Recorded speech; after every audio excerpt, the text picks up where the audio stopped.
Combat in Polaris Sector, like the rest of the game, uses a pausable, real-time system allowing tight tactical control within fast-paced, dynamic battles. Battles are the ultimate proving grounds for your claims to be the master of the Polaris Sector. In this video, we're going to take a look at some combat examples from early in the game and look at how we can use our available weaponry to take on the enemies. One of the early threats to your empire are roaming space pirates. They're unlikely to conquer your homeworlds, but they can greatly slow your expansion plans and threaten your orbital shipyards. We're taking them on here with 3 ion cannon-focused corvettes, which are great at taking on opposing capital ships. We should auto-resolve this combat, but this time we'll command our ships directly. As the attacker in this combat, my ships are fresh from warp travel, so I don't get to choose the initial layout of my forces, putting me at a bit of a disadvantage. We are facing 2 pirate corvettes, one armed with 12 ion guns, the second one equipped with a hangar and carrying 30 fighters.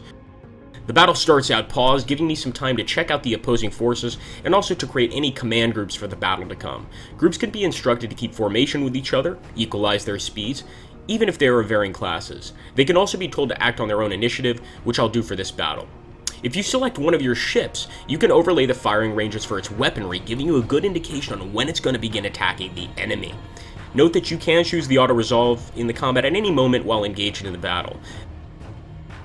The battle can be played at several different speeds, and there's also a super speed option that will automatically drop to super slow motion upon contact with the enemy. What's this? Our lead corvette is being assaulted by a wing of fighters and have suddenly appeared. Fighters and other small craft have a very low signature, and if your craft doesn't have a scanner installed, then the first hint that you'll get of their position is when you come under attack. Our corvettes did have some close-range weaponry, but not enough to survive the alpha strike of plasma missiles. Doesn't look like we have the right equipment to survive this battle, so I'm going to choose to retreat and come back another day. My surviving ships will attempt to run past the enemy. It takes a few seconds for them to gain enough speed to jump out of the system, time during which they're left vulnerable to enemy fire.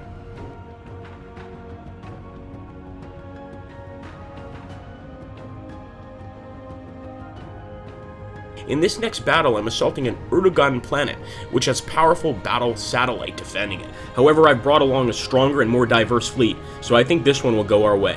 I've brought along 3 different designs of corvette for this battle. Ion corvettes, but also a pair of scanner and laser-equipped point defense corvettes and a pair of carriers, each carrying 20 attack fighters. The enemy is sending his corvettes to skirmish with us, so I formed up into a tight formation to give us as much cover from unexpected fighter wings. Let's try and turn the tables and send our fighter wings to engage them. Let me accelerate the video to see the outcome. Well, that was a disaster. Those Erdogan corvettes are excellent against fighters, and they are equipped with high-tech bosun guns, which feature projectiles that use the energy of destroyed ships to multiply and destroy closely packed formations. These corvettes were no match for our ranks of ion cannons, though, so now we move on and consider how best to assault the battle platform. The Erdogan platform has some lasers for missile and fighter defense, ion guns is its main weapon, and also a bosun gun. Platforms are also typically out of range of corvettes, so there's nothing much more for us here than to attempt to bring as much firepower to bear as we can. Well, that's it. Our concentrated fire did it, men. The platform was a tough nut to crack, and it caused us some losses, but it has now been pulverized. That's all for now. Be sure to check out other videos if you want to know more about Polaris Sector, and thank you for watching.